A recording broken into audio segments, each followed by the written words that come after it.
Hola, me llamo Patricia Morales y tengo 67 años. Vivo en la Ciudad de México, en una casa modesta de la colonia Iztapalapa, rodeada de fotografías de mis nietos y el olor constante a canela y café que nunca se va de mi cocina. Hoy voy a contarles una historia que guardé en silencio durante años. Una historia sobre lealtad, sobre traición involuntaria y sobre cómo una simple cocinera puede convertirse en testigo de algo que jamás debió escuchar. Si alguna vez se preguntaron qué tan lejos puede llegar el poder cuando nadie lo está mirando, tal vez encuentren parte de la respuesta en mi historia. Soy viuda desde hace 12 años. Mi esposo Rubén murió de un infarto repentino que nos dejó a mí y a nuestras 2 hijas sin el sostén de la familia. Trabajé toda mi vida cocinando.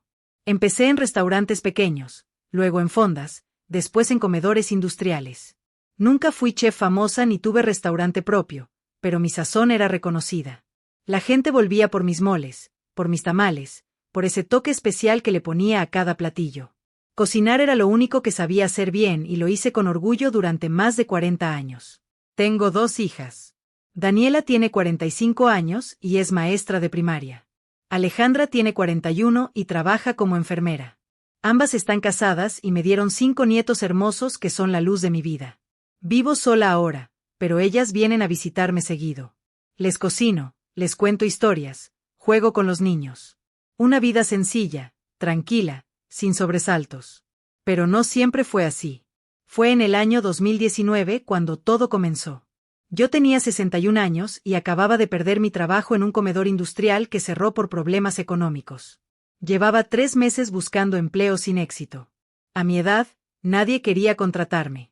Todos buscaban gente joven, rápida, barata. Mis ahorros se estaban acabando. Las cuentas se acumulaban. Mis hijas me ayudaban como podían, pero ellas también tenían sus propias familias que mantener. La desesperación empezaba a tocar mi puerta. Un día, mientras esperaba en la fila del súper, me encontré con Leticia Sandoval, una antigua compañera de trabajo de mis años en un restaurante del centro. No nos veíamos hacía casi 10 años. Nos pusimos al día rápidamente. Ella trabajaba ahora como administradora de personal para servicios domésticos de alto nivel. Cuando le conté que estaba buscando trabajo, sus ojos se iluminaron. Me dijo que conocía una oportunidad perfecta para alguien con mi experiencia y discreción. Me explicó que necesitaban una cocinera para una residencia muy especial. No podía darme muchos detalles por teléfono, pero me aseguró que el pago era excelente, casi el triple de lo que ganaba antes. Tendría seguro médico, prestaciones completas, un cuarto cómodo si decidía quedarme entre semana. El único requisito era absoluta discreción. La familia valoraba muchísimo su privacidad. Nada de redes sociales, nada de contar dónde trabajaba, nada de preguntas innecesarias. Algo en su tono me hizo dudar. Le pregunté qué tan importante era esa familia. Leticia bajó la voz, aunque estábamos en medio del súper ruidoso. Me dijo que era una familia muy, muy importante, de esas que salen en las noticias, pero que justamente por eso necesitaban gente de total confianza. Gente que supiera trabajar sin hacer ruido, sin buscar reflectores, sin complicaciones. Le dije que lo pensaría. Ella escribió un número en un papelito y me dio 2 días para decidir. Esa noche me senté en mi mesa de la cocina con mi cuaderno de cuentas. Sumé lo que debía de luz, de agua, del predial atrasado. Calculé cuánto me quedaba en el banco. Los números no mentían. Necesitaba ese trabajo, fuera cual fuera. Al día siguiente llamé a Leticia y le dije que aceptaba. Me citó 3 días después en una cafetería discreta de la colonia Roma para una entrevista. Cuando llegué, Leticia estaba acompañada de un hombre serio, de unos 50 años, traje oscuro, modales formales. Se presentó como el jefe de seguridad de la residencia.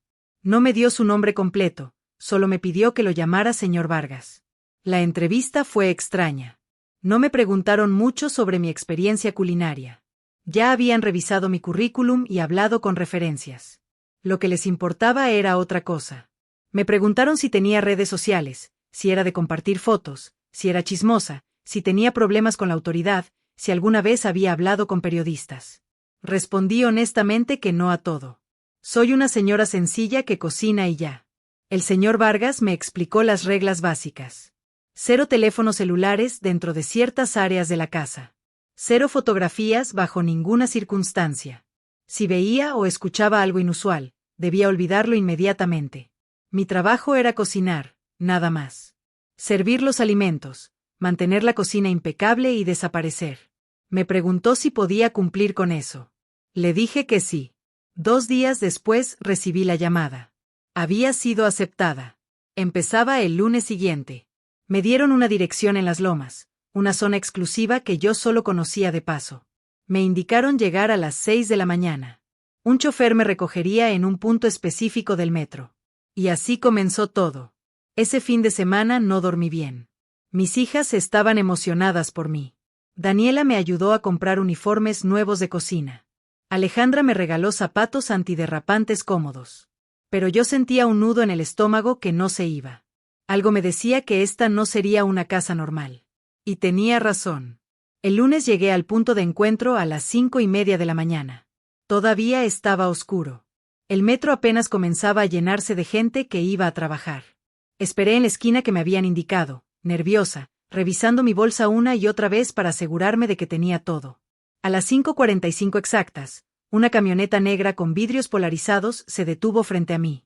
El conductor bajó el vidrio apenas lo suficiente para preguntarme mi nombre. Cuando confirmé, me indicó que subiera atrás. El viaje duró casi 1 hora. El conductor no habló en todo el trayecto. Yo miraba por la ventana viendo cómo la ciudad cambiaba gradualmente. Las calles se volvían más limpias, las casas más grandes, los árboles más frondosos. Entramos a Las Lomas y seguimos subiendo por calles empinadas hasta que llegamos a una zona donde las residencias estaban escondidas detrás de muros altos y rejas imponentes. La camioneta se detuvo frente a un portón de metal negro de casi 4 metros de altura. 2 hombres de seguridad se acercaron. El conductor mostró una identificación. Los hombres revisaron la camioneta con espejos especiales por debajo, abrieron la cajuela, incluso pasaron un detector de metales alrededor del vehículo. Finalmente nos dejaron pasar. El portón se abrió lentamente y entramos. Lo primero que vi fue el jardín. Era enorme, perfectamente cuidado, con árboles maduros, fuentes de cantera y caminos de piedra. La casa principal era impresionante pero discreta. Arquitectura moderna de 2 pisos con grandes ventanales y acabados en tonos tierra que se mezclaban con el paisaje. Había otras construcciones más pequeñas alrededor, probablemente casas para el personal de seguridad. Y hombres, muchos hombres con trajes oscuros y audífonos en las orejas, caminando por todos lados. La camioneta se detuvo en la entrada lateral. El conductor me indicó que bajara. Una mujer de unos 50 años, cabello corto, ropa formal, me esperaba en la puerta. Se presentó como la señora Campos, administradora de la casa. Su tono era profesional pero distante. Me hizo una seña para que la siguiera. Entramos por una puerta de servicio que daba directamente a un pasillo largo. Las paredes eran blancas, el piso de loseta impecable. Pasamos por un cuarto de lavandería, un almacén de suministros, hasta llegar a la cocina. Y ahí me detuve sin poder evitarlo. Era la cocina más hermosa que había visto en mi vida. Enorme, con isla central de granito, electrodomésticos de acero inoxidable de marcas que solo había visto en revistas, alacenas de madera hasta el techo, 2 refrigeradores industriales, una estufa de 8 hornillas, horno doble, todo impecable, todo reluciente. La señora Campos me dio un recorrido rápido. Me mostró dónde estaba cada cosa, cómo funcionaban los electrodomésticos, dónde se guardaban los ingredientes.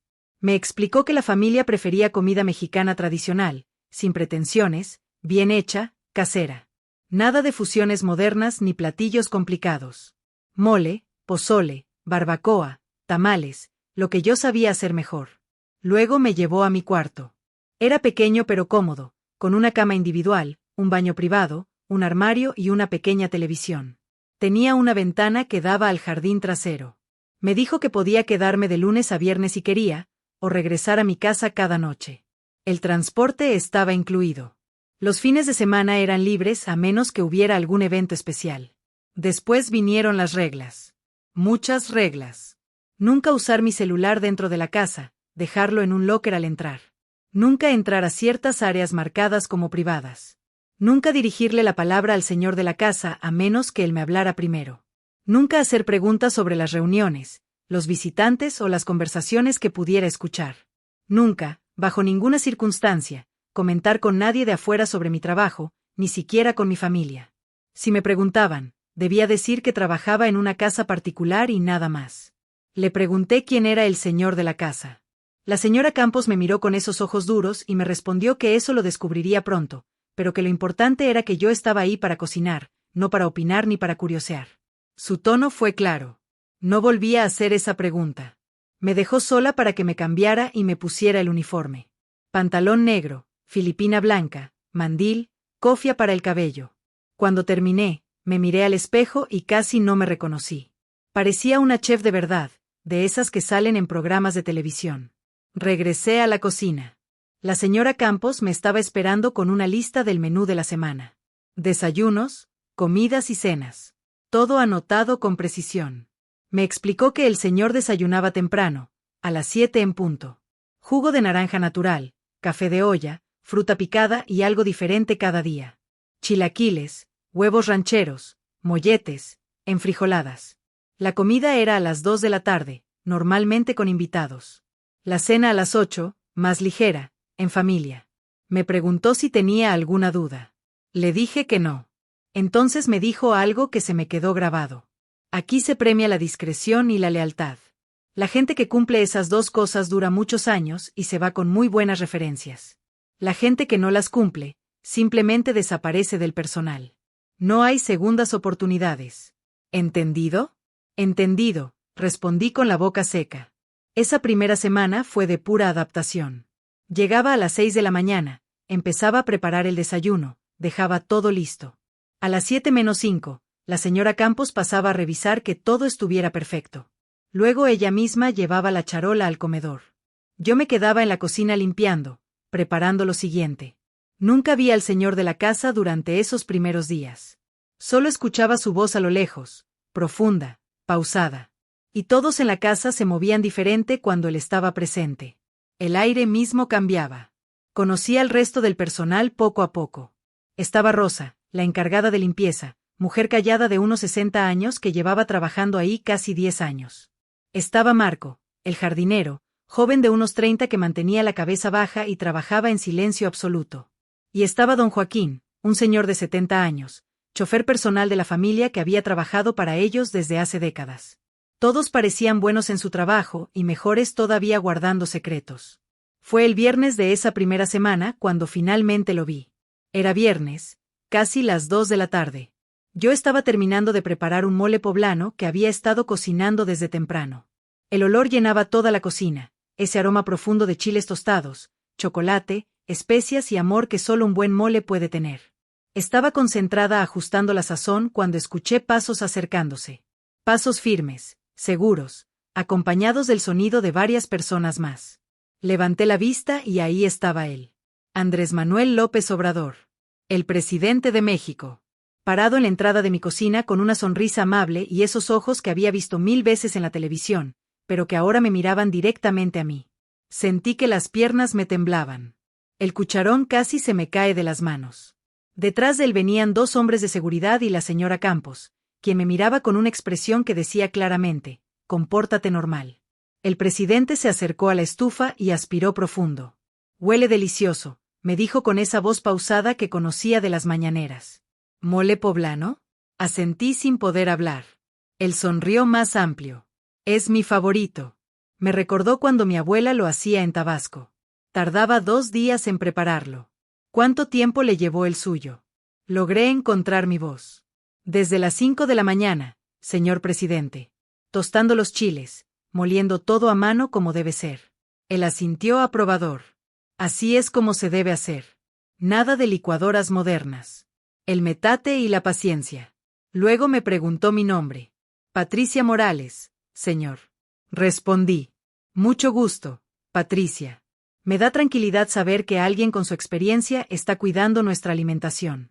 Se dio la vuelta para irse, pero se detuvo en la puerta. Patricia, agregó. Aquí es como una familia.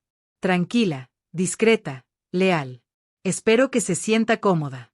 Gracias, señor presidente, logré decir. Y se fue rodeado de su séquito, dejándome ahí parada con el corazón latiéndome a 1000 por hora. Cuando la señora Campos regresó minutos después, me encontró sentada en una silla, abanicándome con un trapo. Ella sonrió por primera vez desde que la conocí. Ya vio por qué la discreción es tan importante, me dijo. Asentí sin poder hablar todavía. Estaba cocinando para el presidente de México. Para el hombre que millones amaban y millones odiaban. Para el hombre más poderoso del país. Esa noche, cuando regresé a mi casa, mis hijas me recibieron emocionadas preguntándome cómo había ido mi primera semana. Les dije que bien, que la familia era amable, que la cocina era hermosa, que el trabajo era cómodo. Daniela me preguntó quiénes eran. Le respondí que gente importante, empresarios creo, pero que me habían pedido no dar detalles. Ella insistió un poco, pero Alejandra la detuvo. Mamá firmó confidencialidad, déjala en paz. Mentir a mis hijas se sintió horrible. Toda mi vida les había enseñado que la honestidad era lo más importante. Y ahora yo estaba ahí, guardando el secreto más grande de mi vida. Pero también sabía que era necesario. No podía arriesgarme. No podía arriesgarlas a ellas. Las semanas siguientes establecí una rutina.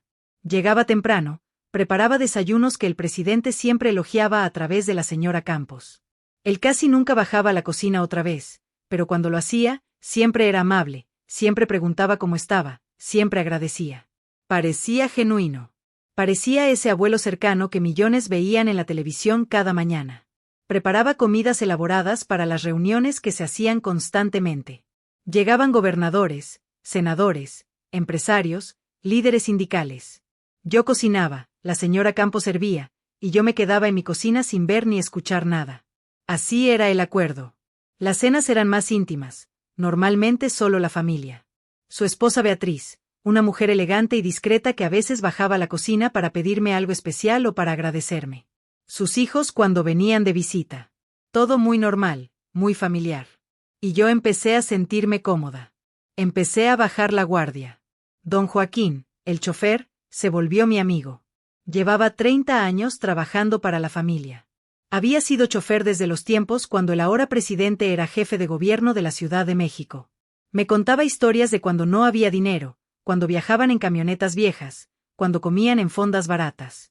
Me hablaba de cómo el señor nunca cambió, cómo seguía siendo el mismo hombre sencillo que había conocido décadas atrás. Rosa, la señora de limpieza, también se abrió conmigo. Me contó que ella había trabajado en otras residencias presidenciales antes. Con otros presidentes que ni siquiera sabían su nombre, que la trataban como mueble. Pero aquí era diferente. Aquí el presidente la saludaba por su nombre, preguntaba por sus nietos, le había ayudado cuando su esposo enfermó. Era un buen hombre, me aseguraba. Y yo empecé a creerlo. Empecé a admirarlo. Veía las mañaneras cada día antes de ir al trabajo. Escuchaba sus discursos sobre los pobres, sobre la justicia, sobre acabar con la corrupción. Y yo pensaba que estaba siendo parte de algo importante. Que mi trabajo, aunque simple, contribuía a que este hombre pudiera seguir transformando el país. Qué ingenua fui. Pasaron 6 meses tranquilos. 6 meses en los que me sentí privilegiada, útil, parte de algo más grande que yo misma. El pago era excelente, mis deudas estaban saldadas, incluso había empezado a ahorrar. Mis hijas estaban orgullosas de mí. Mis nietos presumían que su abuela cocinaba para gente muy importante. Todo era perfecto. Hasta que llegó ese martes de octubre que cambió todo para siempre. Era un martes común de octubre del 2019. Llegué a las 6 de la mañana como siempre. El clima estaba fresco, con esa neblina ligera que a veces cubre las lomas en las madrugadas de otoño. Entré por la puerta de servicio, guardé mi celular en el locker, me puse el uniforme y fui directo a la cocina. Tenía que preparar chilaquiles verdes para el desayuno, el platillo favorito del presidente los martes. Empecé a trabajar en piloto automático. Corté los chiles, los serví con ajo y cebolla, los licué con cilantro para hacer esa salsa verde brillante que tanto le gustaba. Freí las tortillas cortadas en triángulos hasta que quedaron crujientes, pero no quemadas. Todo con el cuidado que ponía en cada platillo.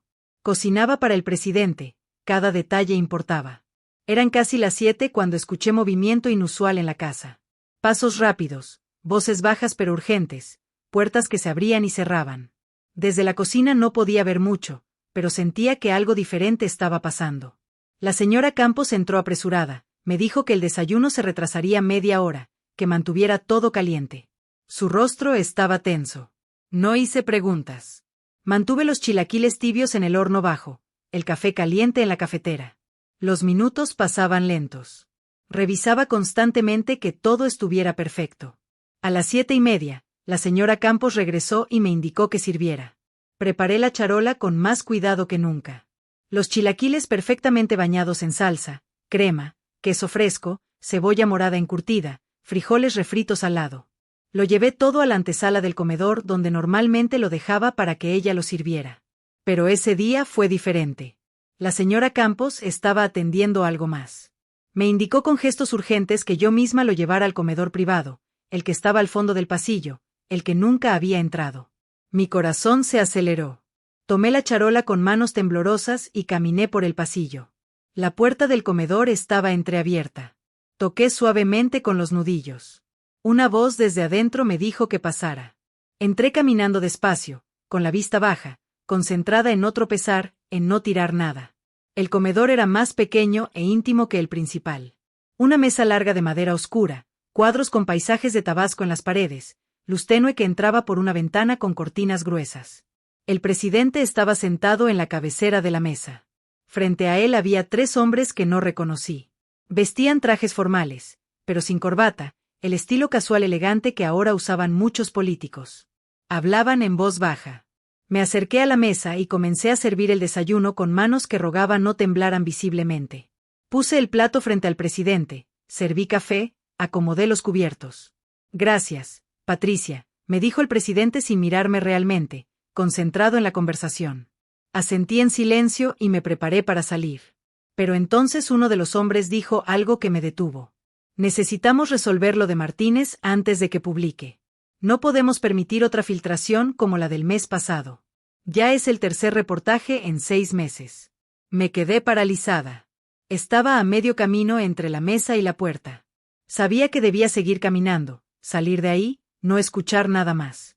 Pero mis pies no se movían. El presidente respondió con voz calmada pero firme. Ya hablé con el secretario. Ese periodista se va a calmar o se va a cansar. No vamos a darle más material. Otro de los hombres intervino, su tono más duro. Con todo respeto, señor presidente, Martínez no se va a calmar. Tiene fuentes dentro del gobierno. Está preparando algo grande sobre los contratos de la refinería. Si eso sale, nos va a costar las elecciones intermedias. El silencio que siguió fue pesado, denso. Yo seguía ahí parada, invisible, con la charola vacía en las manos, rogando que no notaran mi presencia. Entonces el presidente habló. Su voz era diferente. Ya no era el tono pausado y amable que usaba en público. Era frío, calculador, definitivo. Ya saben qué hacer. Nada escandaloso, nada que pueda rastrearse. Un accidente, un asalto que salió mal, algo así. Pero resuélvanlo. No quiero volver a escuchar el nombre de ese periodista en las noticias. ¿Entendido? Los 3 hombres asintieron en silencio. Uno de ellos dijo, para finales de semana estará resuelto, señor presidente. Después dijeron algo más, pero yo ya no escuché. Mi mente se había detenido en esa frase. Ya saben qué hacer. Un accidente. Un asalto que salió mal. Estaban hablando de matar a alguien. De desaparecer a un periodista. Y el presidente acababa de dar la orden. Mis piernas finalmente reaccionaron. Caminé hacia la puerta tratando de no correr, de no hacer ruido, de no llamar la atención. Salí al pasillo y cerré la puerta detrás de mí con manos que temblaban incontrolablemente. Caminé de regreso a la cocina en piloto automático. Dejé la charola sobre la barra con un golpe más fuerte de lo que pretendía. Me apoyé contra el fregadero, agarrándome del borde con tanta fuerza que los nudillos se me pusieron blancos. Acababa de escuchar al presidente ordenar un asesinato. El hombre que hablaba cada mañana sobre la justicia, sobre los derechos humanos, sobre la cuarta transformación. El hombre que millones admiraban. El hombre para quien yo cocinaba con orgullo cada día. Acababa de ordenar la muerte de un periodista con la misma tranquilidad con la que pedía chilaquiles. Rosa entró a la cocina para buscar algo. Me vio y se detuvo. Patricia, ¿estás bien? Te ves muy pálida. Logré asentir. Solo un mareo, le dije con voz que no sonaba como la mía. Ella me trajo un vaso con agua. Tómate un descanso. Siéntate un rato. No, respondí demasiado rápido. Estoy bien. Tengo que empezar a preparar la comida. Hay invitados al mediodía. Ella me miró con preocupación, pero no insistió. Se fue y yo me quedé ahí parada, con ese vaso de agua en las manos, tratando de procesar lo que acababa de escuchar. tratando de convencerme de que tal vez había malinterpretado. Tal vez estaban hablando de algo metafórico. Tal vez me había confundido. Pero sabía la verdad. Había escuchado perfectamente. Cada palabra. El resto de ese martes fue una nebulosa. Seguí cocinando en piloto automático. Preparé arroz, preparé carne, preparé ensalada. Mis manos hacían el trabajo que habían hecho miles de veces, pero mi mente estaba en otro lugar. Repetía una y otra vez la conversación que había escuchado. Ya saben qué hacer. Un accidente. Un asalto que salió mal. Para finales de semana estará resuelto. La comida de ese día fue para 8 personas. Senadores del partido, según escuché. Preparé pollo en mole verde, arroz blanco, frijoles charros. Todo salió perfecto como siempre. Pero cuando la señora Campos vino a recoger los platones, me miró extrañamente. ¿Estás segura de que te sientes bien, Patricia? Te he visto distraída todo el día. Le aseguré que solo era un poco de cansancio, que no había dormido bien la noche anterior. A las 4 de la tarde, mientras limpiaba la cocina, don Joaquín entró a tomar café. Se sentó en el banquito que siempre usaba junto a la barra y empezó a platicar como hacíamos normalmente. Me contó que tendría que hacer un viaje largo el fin de semana, llevar al presidente a Oaxaca para un evento. Yo asentía sin realmente escuchar, fregando los mismos platos una y otra vez. Patricia, me dijo de repente. ¿Qué te pasa? Te conozco ya varios meses. Nunca te había visto así. Dejé de fregar. Miré a don Joaquín, este hombre de 70 años que había sido leal a la familia por décadas. Este hombre que hablaba del presidente con genuino cariño y admiración. ¿Qué podía decirle? ¿Qué acababa de descubrir que su jefe adorado había ordenado un asesinato? Don Joaquín, le dije finalmente. Cuando usted ha trabajado tanto tiempo para alguien, ¿alguna vez ha visto cosas que no le gustaron? Cosas que lo hicieron dudar. Se quedó callado un momento largo. Luego respondió con cuidado. En 30 años he visto muchas cosas, Patricia. La política es así. A veces hay decisiones difíciles, decisiones que desde afuera no se entenderían. Pero al final del día, el señor presidente siempre ha trabajado por el bien del país. De eso estoy seguro. Asentí sin decir nada más. Él terminó su café y se fue. Esa noche, de regreso a mi casa, no podía dejar de pensar. El chofer que me llevaba notó mi silencio. Normalmente yo era conversadora, le preguntaba por su familia, le contaba anécdotas. Esa noche solo miraba por la ventana viendo las luces de la ciudad pasar. Cuando llegué a casa, mis hijas estaban ahí. Habían venido a visitarme, trajeron a mis nietos. La casa estaba llena de ruido, de risas, de vida. Daniela había hecho de cenar. Alejandra puso la mesa. Los niños me abrazaron gritando abuela, abuela, cuéntanos de tu trabajo. Y yo me senté con ellos, tratando de sonreír, tratando de actuar normal. Pero por dentro estaba rota. Porque ahora sabía algo terrible. Algo que no podía compartir. Algo que me convertiría en cómplice si me quedaba callada. Esa noche no dormí. Me quedé acostada mirando el techo, dándole vueltas a lo mismo. Tenía que hacer algo. Tenía que denunciar lo que había escuchado. Había un periodista en peligro de muerte y yo tenía información que podría salvarlo. ¿Cómo podía quedarme callada? ¿Cómo podía seguir cocinando para ese hombre sabiendo lo que había ordenado? Pero entonces pensaba en las consecuencias. Si yo hablaba, me despedirían inmediatamente. Perder mi trabajo sería lo de menos. Había firmado acuerdos de confidencialidad. Podían demandarme, arruinarme. Y peor aún, la gente que trabajaba para el presidente, la gente que ejecutaba ese tipo de órdenes, ¿qué harían conmigo? Me levanté a las 3 de la mañana y fui a la computadora vieja que tenía en la sala. Busqué en Google. Periodista Martínez Investigación Gobierno. Aparecieron varios resultados. Había muchos periodistas con ese apellido en México. Pero uno llamó mi atención especialmente. Roberto Martínez Aldaña, periodista de investigación especializado en corrupción gubernamental. Había escrito varios reportajes críticos sobre irregularidades en contratos de la administración actual. Su último artículo, publicado 2 semanas atrás, hablaba sobre posibles sobornos en la construcción de la refinería de Dos Bocas. Abrí su perfil de Twitter. Tenía casi 200,000 seguidores. Publicaba constantemente denuncias, documentos, entrevistas. Su última publicación era de ayer por la tarde. Anunciaba que pronto publicaría una investigación importante que expondría la corrupción en el corazón del gobierno. Los comentarios estaban divididos. Miles lo apoyaban, miles lo insultaban, lo llamaban vendido, enemigo del pueblo, instrumento de la derecha. Miré su foto de perfil. Era un hombre de unos 45 años, lentes, barba cuidada, sonrisa amable. Parecía alguien dedicado, apasionado por su trabajo.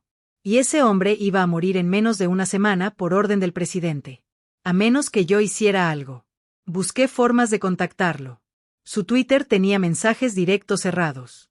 Su perfil de Facebook igual. Encontré el sitio web del medio para el cual trabajaba. Había un correo electrónico de contacto general, pero no el suyo personal. Podía enviar un mensaje ahí, pero ¿qué diría? ¿Cómo explicaría que sabía lo que sabía sin identificarme? ¿Y si no me creían? ¿Y si pensaban que era una broma de mal gusto? Cerré la computadora y volví a la cama. El amanecer empezaba a filtrarse por la ventana. Tenía que levantarme en 2 horas para ir a trabajar. Para cocinar el desayuno del hombre que había ordenado un asesinato. Mi mente era un torbellino de pensamientos contradictorios. Tenía que hacer algo. Pero también tenía que protegerme. Tenía que proteger a mis hijas, a mis nietos. ¿Qué pasaría si yo hablaba y me rastreaban? Esta gente tenía recursos ilimitados, contactos en todas partes, poder absoluto.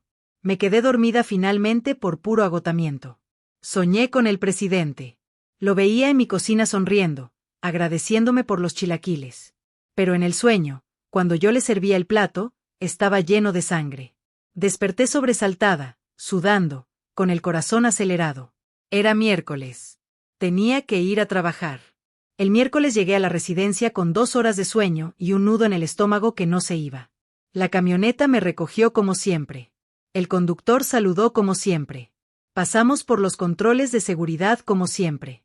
Todo era normal. Excepto yo. Yo ya no era la misma Patricia que había entrado a esa casa 6 meses atrás con admiración y gratitud. Me cambié el uniforme con manos temblorosas. Fui a la cocina y empecé a preparar el desayuno. Huevos a la mexicana, frijoles refritos, tortillas hechas a mano. Trabajaba en silencio, hiperconsciente de cada sonido en la casa. Cada vez que escuchaba pasos me tensaba. Cada vez que se abría una puerta mi corazón se aceleraba. La señora Campos entró a la cocina más temprano que de costumbre. Patricia, me dijo con tono serio. El presidente quiere hablar contigo después del desayuno. Sentí que el piso se movía bajo mis pies. ¿Hablar conmigo? ¿Por qué? Mi mente inmediatamente fue al peor escenario. Sabían que había escuchado. Habían revisado las cámaras. Habían notado cuánto tiempo me quedé en ese comedor. Venían por mí. La señora Campos debió notar mi pánico porque su expresión se suavizó un poco. Tranquila. Solo quiere felicitarte personalmente. Ayer los invitados quedaron encantados con tu mole verde. El gobernador de Veracruz preguntó quién lo había preparado. El presidente está muy contento con tu trabajo. Respiré tratando de calmarme. Es solo eso. Solo un reconocimiento. Nada más. Terminé de preparar el desayuno. Lo llevé a la antesala como siempre. Esta vez la señora Campos lo sirvió ella misma. Me quedé en la cocina esperando, limpiando superficies que ya estaban limpias, reorganizando especias que ya estaban organizadas. Los minutos se arrastraban como horas. Finalmente, cerca de las 8:30, la señora Campos regresó. El presidente te espera en su estudio. Caminé detrás de ella por pasillos que ahora me parecían interminables. Subimos al segundo piso, una zona de la casa donde nunca había estado. Los pasillos eran más amplios aquí, con alfombras gruesas que silenciaban los pasos. Había cuadros grandes en las paredes, retratos de héroes de la historia de México. Hidalgo, Morelos, Juárez, Madero. Todos mirándome mientras yo caminaba hacia el estudio del hombre que había ordenado un asesinato. La señora Campos tocó una puerta de madera tallada. Una voz desde adentro nos invitó a pasar. Ella abrió pero no entró. Solo me indicó con la cabeza que yo pasara. Tragué saliva y entré. El estudio era espacioso pero sobrio. Libreros del piso al techo llenos de libros, muchos con marcadores sobresaliendo. Un escritorio grande de madera con papeles ordenados en pilas. Fotos familiares en marcos sencillos. Y él, sentado detrás del escritorio, con lentes de lectura, revisando documentos. Pase, Patricia, siéntese por favor, me dijo señalando una silla frente al escritorio sin levantar la vista de sus papeles. Me senté en la orilla de la silla, con la espalda recta, las manos sobre mi regazo apretadas con fuerza. Finalmente levantó la vista y se quitó los lentes. Me miró con esa expresión paternal que usaba en sus discursos públicos. Quería agradecerle personalmente, comenzó. Su trabajo ha sido excepcional. Los invitados siempre comentan lo bien que comemos aquí. Ayer el gobernador de Veracruz me estuvo preguntando si podía llevársela prestada para un evento. Le dije que ni pensarlo. Sonrió. Usted es parte de nuestra familia ahora. Gracias, señor presidente, logré decir. Es un honor servirle. Él asintió. Además, continuó, quiero que sepa que valoramos muchísimo su discreción. En esta casa pasan muchas cosas. Se tienen conversaciones importantes, delicadas. Gente como usted, que sabe estar, que sabe no preguntar, que sabe guardar silencio, es invaluable. Cada palabra era una advertencia disfrazada de elogio. Él sabía. Sabía que yo había estado en ese comedor el día anterior más tiempo del necesario. Sabía que había escuchado algo. Y me estaba diciendo, sin decirlo directamente, que me mantuviera callada. Entiendo perfectamente, señor presidente, respondí con voz que traté de mantener firme. Mi trabajo es cocinar. Nada más. Él me estudió por un momento que se sintió eterno. Luego sonrió de nuevo. Exactamente. Su trabajo es cocinar. Y lo hace maravillosamente. Hizo una pausa. Sabe, Patricia, este trabajo que hacemos aquí, transformar un país, no es fácil. Hay muchos enemigos. Gente que no quiere que las cosas cambien, que prefieren la corrupción del pasado. A veces hay que tomar decisiones difíciles. Decisiones que la gente común no entendería. Asentí sin saber qué más hacer.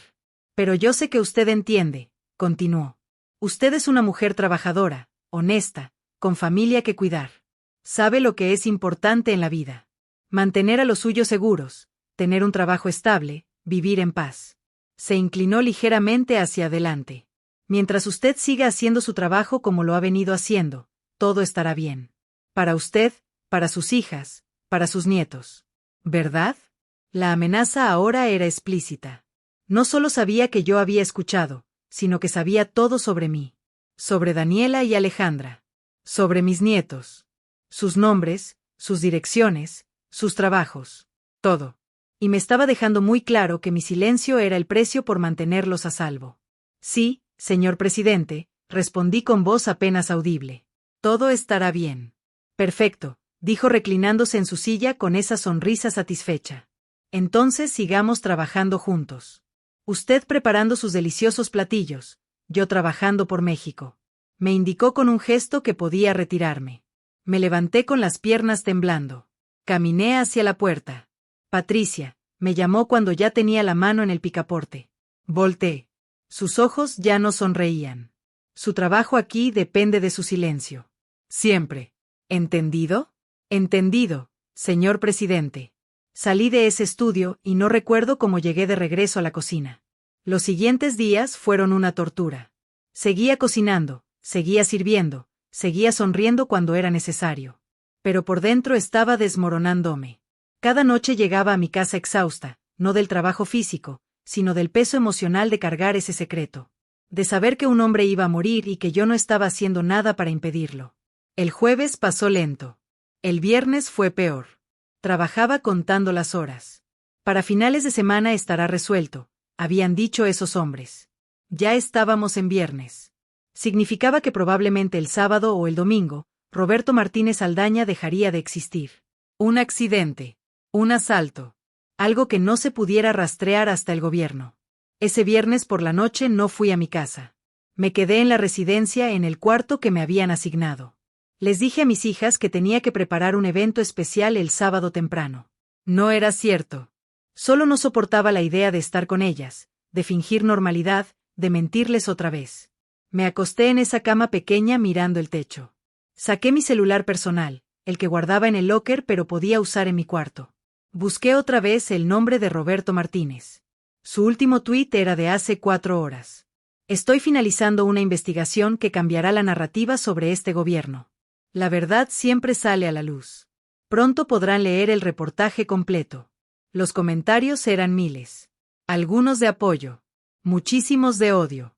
Vendido. Traidor. Ojalá te pase algo. Las amenazas eran explícitas, múltiples. Y lo peor es que una de ellas no venía de un usuario anónimo de Internet. Venía directamente de órdenes presidenciales. Pensé en escribirle un mensaje directo, aunque los tenía cerrados. Pensé en contactar al medio donde trabajaba. Pensé en hacer una denuncia anónima a derechos humanos, a organizaciones internacionales. Pero cada vez que mi dedo se acercaba a escribir algo, recordaba la conversación con el presidente. Recordaba su amenaza velada sobre mis hijas, sobre mis nietos. Recordaba que esta gente tenía poder absoluto. El sábado amaneció con un cielo gris que parecía reflejar mi estado de ánimo. No había eventos especiales. La familia no estaba. Se habían ido a Oaxaca como había mencionado don Joaquín. La casa estaba casi vacía. Solo quedábamos el personal de seguridad, Rosa y yo. Era uno de esos días tranquilos donde podía tomarme las cosas con calma. Pero no había calma en mí. A media mañana, mientras preparaba un caldo de pollo que nadie había pedido solo por mantenerme ocupada, Rosa entró a la cocina. Traía su celular en la mano con expresión preocupada. Patricia, ¿viste las noticias? Me tensé inmediatamente. No, ¿qué pasó? Me mostró su teléfono. En la pantalla había un encabezado de un sitio de noticias. Periodista baleado en la colonia Roma. Estado crítico. Sentí que todo el aire salía de mis pulmones. Leí el artículo completo con manos temblorosas. Roberto Martínez Aldaña, periodista de investigación, había sido atacado la noche anterior alrededor de las 11 cuando salía de un restaurante. 3 hombres en motocicleta se acercaron y le dispararon múltiples veces. Los atacantes huyeron. Martínez fue llevado al hospital en estado crítico. Los médicos luchaban por salvarle la vida. Rosa negaba con la cabeza. ¡Qué horror! Este país cada vez está peor. Los periodistas ya no pueden ni salir a la calle. Es el tercero que atacan este año. Yo no podía hablar. Sostenía su teléfono con manos que temblaban visiblemente. Rosa lo notó. ¿Estás bien? Te pusiste muy pálida otra vez. Le devolví el celular. Sí, solo me impresionó. Es terrible. Me pasé el resto del día checando noticias compulsivamente. Cada hora había una actualización. Martínez seguía en cirugía. Los doctores hacían lo posible. Su familia pedía oraciones. Organizaciones de periodistas exigían una investigación a fondo. El presidente había emitido un comunicado lamentando el ataque y prometiendo que se encontraría a los culpables.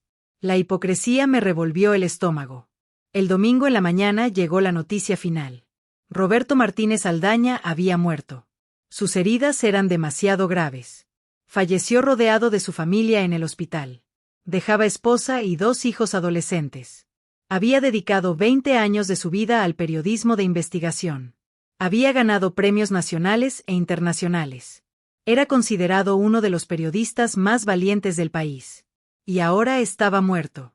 Por orden del presidente. Por defender la verdad. Por hacer su trabajo. Lloré ese domingo. Lloré encerrada en mi cuarto de la residencia donde nadie pudiera verme ni escucharme. Lloré por ese hombre que no conocí pero cuya muerte llevaba en mis manos. Porque yo lo podría haber salvado. Pude haber hecho algo. Pude haber avisado, haber alertado, haber gritado. Pero no lo hice. Por miedo. Por cobardía. Por proteger mi trabajo, mi comodidad, mi seguridad. Me convertí en cómplice de un asesinato sin apretar el gatillo. Sin dar la orden. Simplemente guardando silencio. Y ese silencio pesaba más que cualquier piedra que hubiera cargado en mi vida. El lunes regresé a trabajar como si nada. El presidente llegó de Oaxaca a media mañana. Entró a la cocina sonriente, preguntándome qué había de comer. Le dije que estaba preparando tinga de pollo, su favorita. ¡Qué maravilla, Patricia! Usted siempre sabe que necesito. Se fue silbando. Yo me quedé ahí parada frente a la estufa, revolviendo la tinga mecánicamente, viendo las hebras de pollo en la salsa roja. Y solo podía pensar en Roberto Martínez. En su esposa ahora viuda. En sus hijos ahora huérfanos. En las historias que nunca contaría, las verdades que nunca expondría. En su último tuit. La verdad siempre sale a la luz. Pero no salió. La ocultaron. Lo silenciaron. Y yo ayudé con mi cobardía. Las semanas que siguieron a la muerte de Roberto Martínez fueron las más oscuras de mi vida. Seguía cocinando, seguía trabajando, pero era como si estuviera viendo todo desde afuera de mi propio cuerpo. Una Patricia robot hacía los movimientos correctos, decía las palabras correctas, sonreía cuando debía sonreír. Pero la Patricia real estaba muriendo por dentro. El insomnio se volvió mi compañero constante. Me acostaba y cerraba los ojos, pero inmediatamente veía su cara. La foto de Roberto Martínez que habían publicado en todos los medios después de su muerte. Esa sonrisa amable, esos lentes, esa expresión de alguien que creía en algo más grande que él mismo. Y luego veía las otras fotos. Su ataúd cubierto con la bandera de Artículo 19. Su esposa llorando. Sus hijos con expresiones de shock que ningún adolescente debería tener. Dejé de comer bien. La comida me sabía a nada. Yo que había pasado toda mi vida cocinando con amor, ahora no podía ni probar lo que preparaba sin sentir náuseas. Bajé casi 10 kilos en un mes. Mis hijas lo notaron. Mamá, ¿qué te está pasando? Daniela me confrontó una tarde cuando fui a visitarla. Estás muy delgada. No duermes, se te nota en la cara.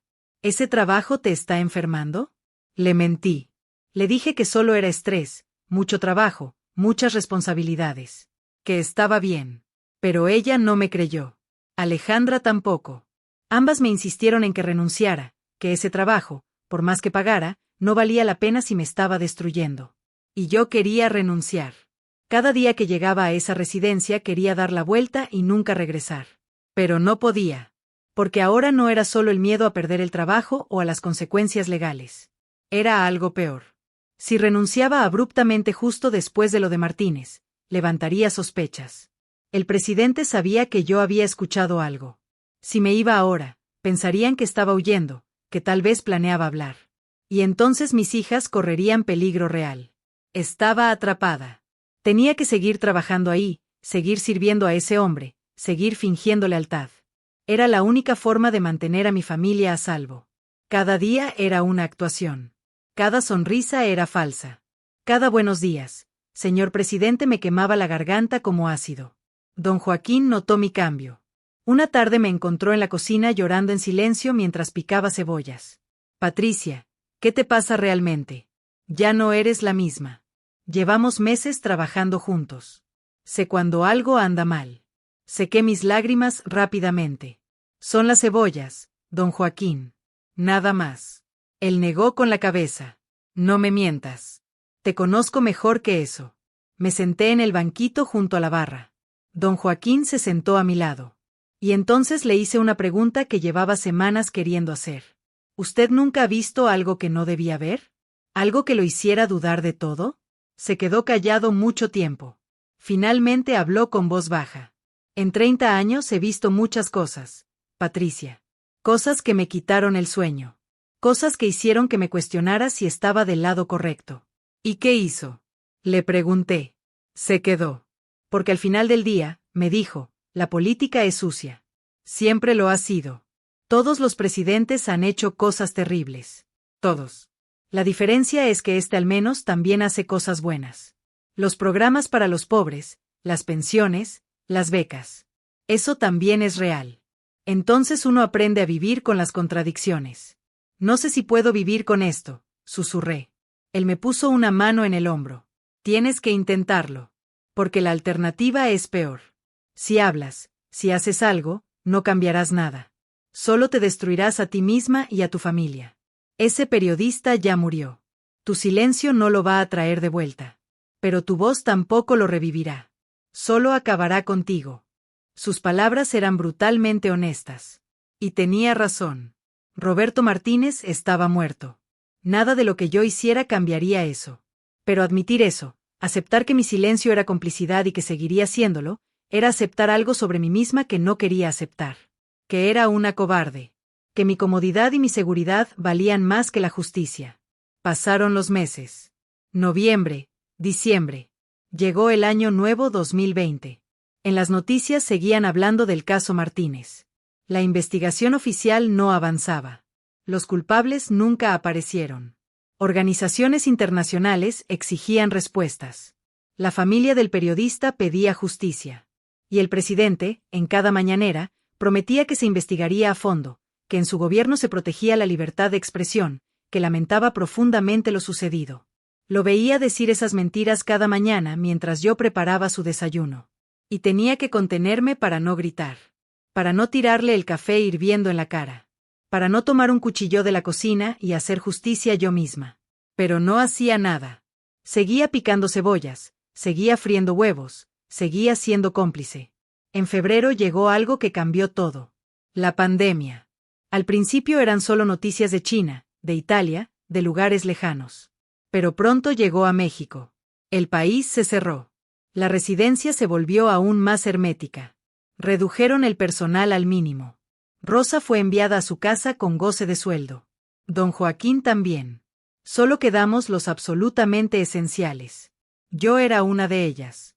Ahora prácticamente vivía en la residencia. Salía solo los domingos a ver a mis hijas desde lejos, con cubrebocas, sin abrazos. El mundo afuera se desmoronaba. La gente moría por miles. Los hospitales colapsaban. La economía se destruía. Y yo estaba encerrada en esa casa enorme cocinando 3 comidas al día para el hombre que había ordenado un asesinato. El aislamiento empeoró mi estado mental. No tenía con quién hablar. No tenía escape. Solo la cocina, las comidas, el silencio opresivo de esa casa. Empecé a hablar sola. Empecé a ver a Roberto Martínez en los rincones. Su imagen me perseguía. A veces, mientras cocinaba, escuchaba su voz. ¿Por qué no me salvaste? ¿Por qué no hiciste nada? Una noche de abril, después de servir la cena, me quedé en la cocina limpiando. Eran casi las 11. Todos dormían. Y entonces tomé una decisión. Saqué mi celular. Entré a mi correo electrónico. Y comencé a escribir. Escribí todo lo que había escuchado.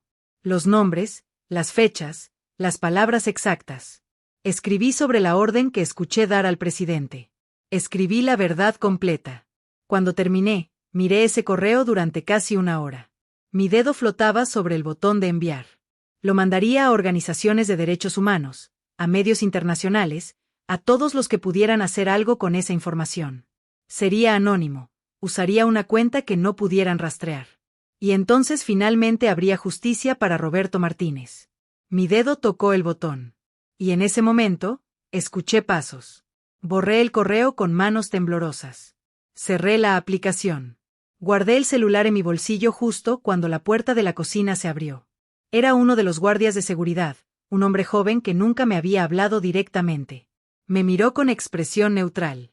El señor presidente quiere un té de manzanilla. No puede dormir. Asentí sin poder hablar. El guardia se quedó ahí parado, observándome mientras yo ponía agua a hervir, mientras sacaba las bolsas de té, mientras preparaba la charola. No me quitaba los ojos de encima. ¿Me había visto con el celular? ¿Había visto lo que estaba escribiendo? Mi corazón latía tan fuerte que pensé que él podría escucharlo. Llevé el té al comedor privado donde el presidente a veces pasaba las noches leyendo o viendo documentales. Toqué la puerta. Su voz me invitó a pasar. Entré y lo encontré sentado en un sillón de piel, usando pants y una camisa cómoda, con un libro en las manos. Se veía como cualquier abuelo. Inofensivo. Común. Pero yo sabía lo que era realmente. Déjelo ahí en la mesa, Patricia. Gracias. Coloqué la charola. Me di la vuelta para salir. Espere, me dijo. Siéntese un momento. Quiero platicar. Cada músculo de mi cuerpo se tensó. Me senté en la orilla de otro sillón, con las manos sobre mi regazo, esperando. Él tomó un sorbo de té y me miró con esos ojos que habían engañado a millones. ¿Cómo está llevando esto de la pandemia, Patricia? Debe ser difícil estar lejos de su familia tanto tiempo. Tragué saliva. Sí, señor presidente. Pero entiendo que es necesario. Él asintió. Todos estamos haciendo sacrificios. Estos son tiempos difíciles. Hizo una pausa larga, estudiándome. Sabe, he notado que usted no ha sido la misma desde hace meses. Desde octubre más o menos. Se ve triste, cansada, distraída. Mi corazón se detuvo. No, señor presidente, solo es el cansancio del trabajo. Él negó con la cabeza lentamente. No me mienta, Patricia. Respeto demasiado a la gente como para que me mientan. Algo le pesa. Algo la está consumiendo por dentro. Y creo que sé qué es. El aire se volvió denso. Pesado. Él dejó la taza de té y se inclinó hacia adelante. Usted escuchó algo que no debía escuchar aquel día. Lo sé. Siempre lo he sabido. Y ha cargado con eso desde entonces. Puedo verlo en su rostro. No respondí. No podía. Entienda algo, Patricia, continuó con voz suave pero firme. Yo no soy un mal hombre. Todo lo que hago, lo hago por México. Por sacar a este país del hoyo donde lo metieron décadas de corrupción y traición. A veces eso requiere decisiones difíciles. Decisiones que la gente común no entendería. Ese periodista, Martínez, no era un héroe. Era un instrumento de los conservadores. Estaba siendo pagado por los enemigos de la transformación para inventar historias, para destruir lo que estamos construyendo. Mentira, quise gritar. Pero mi boca no se abría. Él continuó. Si yo hubiera permitido que publicara esas mentiras, habrían caído programas sociales. Millones de pobres habrían dejado de recibir apoyo. El país habría caído en caos. Entonces dígame, Patricia, ¿qué es más importante? ¿La vida de un periodista corrupto o el bienestar de millones de mexicanos? Me estaba pidiendo que justificara su asesinato, que validara su decisión, que me convirtiera no solo en cómplice silenciosa, sino en cómplice activa. Usted tiene que entender, le dije finalmente con voz apenas audible, que yo solo soy una cocinera. No entiendo de política. Solo sé cocinar y cuidar a mi familia. Él sonrió. Exacto. Usted es una mujer sencilla, trabajadora, de familia. No le corresponde juzgar decisiones de Estado. Le corresponde hacer su trabajo, mantener a su familia segura y confiar en que los que estamos en el poder hacemos lo correcto. Se reclinó en su sillón. Por eso le voy a pedir algo. Deje de torturarse. Lo que pasó con Martínez fue necesario. Fue justicia, no asesinato. Y usted no tiene ninguna culpa en eso. Su única responsabilidad es seguir cocinando esas comidas deliciosas que tanto disfrutamos y seguir siendo discreta. ¿Puede hacer eso por mí? ¿Por México? Era una orden disfrazada de pregunta. Sí, señor presidente, respondí. Perfecto. Ahora vaya a descansar. La veo muy cansada. Y Patricia, agregó cuando yo ya estaba en la puerta. Si alguna vez siente la tentación de hablar con alguien sobre cosas que no debe, recuerde que tiene 2 hijas hermosas y 5 nietos preciosos. Sería terrible que algo les pasara en estos tiempos tan peligrosos. Salí de ahí y caminé a mi cuarto en piloto automático. Cerré la puerta con seguro. Me senté en la cama. Saqué mi celular y abrí el borrador del correo que había escrito. Lo leí una vez más. Todas esas verdades que nunca verían la luz. Y entonces lo borré. Borré cada palabra, cada oración, cada prueba. Lo borré todo hasta que no quedó nada. Esa noche lloré hasta quedarme dormida. Lloré por Roberto Martínez. Lloré por su familia. Lloré por todas las verdades que morirían conmigo. Pero sobre todo lloré por mí misma. Porque acababa de aceptar oficialmente que era una cómplice. Que mi silencio tenía un precio. Y que ese precio lo estaba pagando con mi alma. Los meses siguientes fueron un borrón. La pandemia se extendió todo 2020. Yo seguía atrapada en esa casa, cocinando, sirviendo, callando. Veía las mañaneras cada día. Veía al presidente hablar de honestidad, de justicia, de la Cuarta Transformación. Y cada palabra era una puñalada.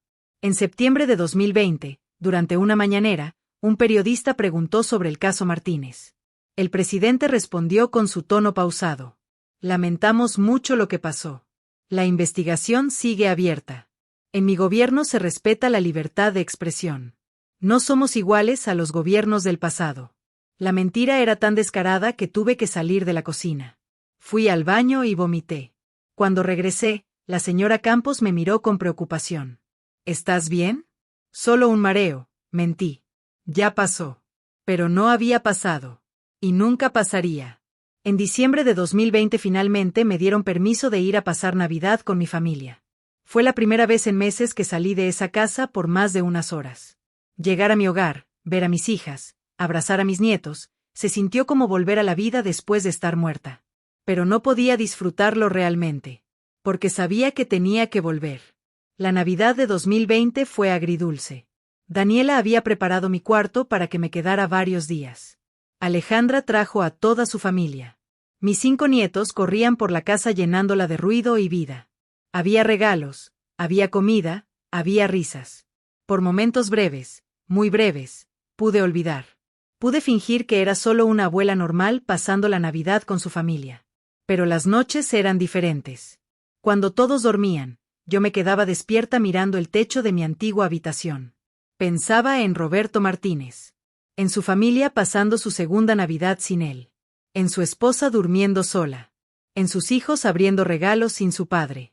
Y sabía que yo era parte de esa ausencia. Mi silencio había sido cómplice de su muerte. Una noche, Daniela tocó mi puerta. Eran casi las 2 de la madrugada. «Mamá, ¿puedo pasar?» Entró y se sentó en mi cama como cuando era niña y tenía pesadillas. Pero ahora la que tenía pesadillas era yo. Me tomó las manos. «Mamá, dime la verdad. ¿Qué te está pasando? Ya no eres la misma. Llevas meses diferente. Ese trabajo te está matando». Quise contarle todo. Quise sacar ese peso de mi pecho y compartirlo con alguien. Pero entonces recordé la amenaza del presidente. 2 hijas hermosas y 5 nietos preciosos. Sería terrible que algo les pasara. Tragué las palabras que querían salir. Solo es mucho trabajo, mija. Mucha responsabilidad. Pero estoy bien, te lo prometo. Ella no me creyó, pero no insistió más. Solo me abrazó. Cuando quieras hablar, aquí estoy. Siempre. Después de Año Nuevo tuve que regresar a la residencia. Mis hijas lloraron cuando me fui. Parecía una despedida permanente en lugar de una simple vuelta al trabajo. El 2021 llegó sin cambios. Seguía atrapada en esa casa, en esa rutina, en ese silencio que me asfixiaba. Pero en marzo pasó algo inesperado. La señora Campos me llamó a su oficina. «Patricia, tengo que hablar contigo sobre algo importante». Mi corazón se aceleró. Pensé lo peor. Pero ella continuó con tono profesional. «Vamos a reducir más el personal permanente. La familia ha decidido rotar más seguido al personal de cocina. Tú trabajarás solo 3 días a la semana de ahora en adelante. Lunes, miércoles y viernes. Los otros días vendrá otra cocinera. No es nada personal, solo una decisión de seguridad». Era una liberación parcial. Podría pasar más tiempo en mi casa, lejos de esa opresión constante. Pero también era una señal.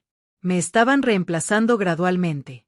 Probablemente querían gente nueva, gente que no supiera nada, gente sin secretos peligrosos en la cabeza. Acepté sin protestar. A partir de entonces, mi vida se dividió en 2. Los días que trabajaba en la residencia, me convertía en la Patricia Robot. Cocinaba, servía, callaba. Evitaba al presidente tanto como podía. Cuando lo veía, bajaba la cabeza y murmuraba saludos breves. Los días que estaba en casa, trataba de ser humana otra vez. Jugaba con mis nietos, cocinaba para mis hijas, intentaba dormir sin pesadillas. Pero era cada vez más difícil. La división entre las 2 Patricias se hacía más grande. Una era cómplice de un asesinato. La otra trataba de ser buena persona. No podían coexistir por mucho tiempo más. En junio de 2021, después de 1 año y medio del asesinato de Martínez, las organizaciones de derechos humanos cerraron oficialmente el caso como no resuelto. Los culpables nunca serían encontrados. La justicia nunca llegaría. Leí la noticia en mi celular una tarde en mi casa. Y algo en mí se rompió definitivamente. Llamé a la señora Campos esa misma tarde. Le dije que renunciaba. Quedaba 2 semanas de aviso como correspondía, pero que ya no podía continuar. Ella se sorprendió. «¿Pasó algo, Patricia? ¿Alguien te trató mal?» «No», respondí. «Solo necesito un cambio. Necesito estar con mi familia. Ya estoy mayor para este ritmo de trabajo». Hubo una pausa larga del otro lado. Luego ella habló con tono más serio. «¿Estás segura de esta decisión? Recuerda todo lo que firmaste. Los acuerdos de confidencialidad son permanentes». «Lo recuerdo perfectamente», le dije. «Y los respetaré. Solo quiero irme». Ella aceptó finalmente. «Está bien. Hablaré con el presidente». Esas 2 últimas semanas fueron las más largas de mi vida. Trabajaba sabiendo que cada día me acercaba a la libertad. Pero también con miedo constante de que en cualquier momento me detuvieran, me cuestionaran, me amenazaran. El presidente no vino a despedirse personalmente. Envió un mensaje a través de la señora Campos agradeciéndome por mi servicio y recordándome que esperaba mi discreción permanente. Mi último día fue un viernes de julio. Limpié mi cocina por última vez. Guardé mis cosas en una caja pequeña. Don Joaquín había regresado y vino a despedirse. Me abrazó con afecto genuino. Cuídate mucho, Patricia. Fuiste buena compañera. Ojalá encuentres paz. Rosa también vino. Me dio un rosario bendito. Para que Dios te proteja y te quite eso que te pesa tanto. Sé que cargas algo, aunque nunca supe qué. Espero que algún día puedas soltarlo. Salí de esa residencia por última vez sin voltear atrás. Subí a la camioneta que me llevaría a la estación del metro. Vi cómo la reja se cerraba detrás de nosotros. Y por primera vez en casi 2 años, respiré. Los siguientes meses traté de reconstruir mi vida. Busqué trabajo en restaurantes pequeños, en fondas. Nada elegante, nada peligroso. Solo cocinar comida sencilla para gente normal.